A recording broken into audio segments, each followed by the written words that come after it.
රටේ තරුණ තරුණියෝ හැමෝම මාර ලොකු විශ්වාසයක් තමයි චීවරය ගැන තරුණ භික්ෂුන් වහන්සේලා හැටියට අපි ගැන මේ වෙලාවේ තියලා තියෙන්නේ. එහෙමයි.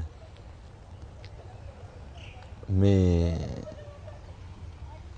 අදත් එහෙමයි හාමුදුරුවනේ, එදත් එහෙමයි.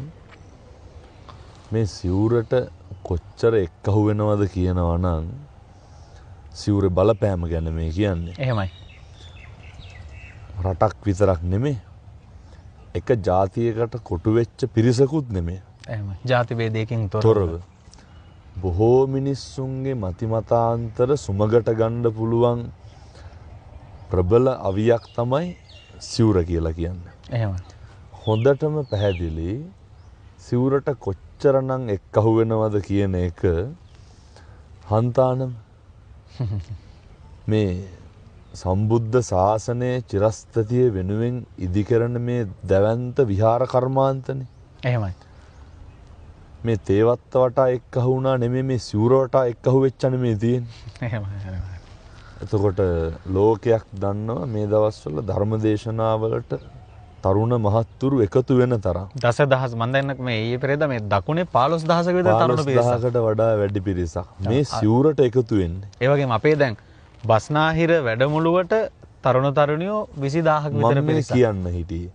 එතකොට මේ ලංකා ඉතිහාසයේ කිසිදු පුද්ගලයෙකුට ඒ රැස් කරන්න බැරි. අපි දන්නවා කවුරු රැස් කරනවා නම් බස් දාන්න ඕනේ, කණ්ඩ බොණ්ඩ දෙන්න ඕනේ. තව දේවල් සපයන්න. ඒක ලොකු කැම්පේන් එකක්. එහෙමයි. නමුත් බොහෝ දෙනෙක් මිනිස්සු තමන්ගේ අතින් වියදම් දරාගෙන සමහර අඥාන මිනිස්සු මොන කතන්දර කිව්වත් හාමුදුරුවනේ එක්කහුව වෙන්නේ සිවුරටනේ. එහෙමයි. ඒ හින්දා මේ සිවුරට එක්කහුව වීම කවදාවත් හාමුදුරුව අවභාවිතා කරලා නැහැ ඒ පිරිස. එහෙමයි. ඒකට හොඳම සාධකයක් තමයි මේ ඉඳගෙන අද කතා කරන මේ හන්තාන. ලෝකයක් මිනිස්සුන්ට වඳින්න තව අවුරුදු 100ක් එපිටින් එහාට ගියත් මේ සම්බුද්ධ ශාසනය බැබලෙන්න වැජබෙන්න ඕන කරන මේ කන්ද උඩ ඒව අපූර්වට ඒ කර්මාන්තය නිර්මාණය වෙලා තියෙනවා.